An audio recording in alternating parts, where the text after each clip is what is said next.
माझी 2026 मध्ये झालेली ही हिमालयीन यात्रा.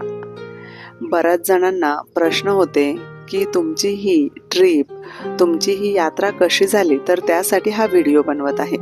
माझी हिमालयीन यात्रा सुरू झाली 14 एप्रिल 2026 रोजी. आम्ही 15 एप्रिलला तिथे पोहोचलो.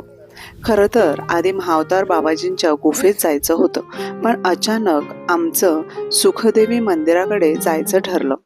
त्याच दिवशी पहाटे ध्यानात मला आधीच दिसलं होतं की आधी तुम्ही देवीचं दर्शन घ्या, आणि अगदी तसंच घडलं. हा पहिला धक्का होता.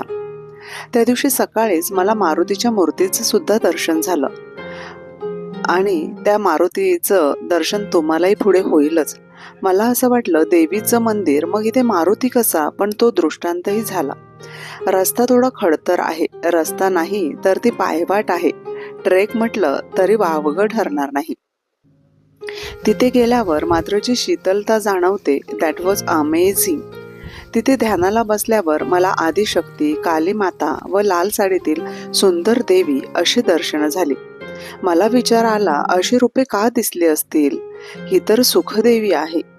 त्यानंतर आम्हाला तिथे एक साधू भेटले आणि त्यांनी सांगितले की इथे देवीने ही सर्व रूपे दाखवली आहेत. खूप आनंद झाला, कारण मलाही तीच दर्शने देवीने दिली होती. हा वेगळा अनुभव तिथे आला. इथून तुम्हाला केदारनाथ पर्वत सुद्धा दिसतो. निसर्ग असा की कोणीही प्रेमात पडेल. बरेच जण विचारत होते कोणते अनुभव आले, तर त्यासाठी मी हे अनुभव मांडत आहे.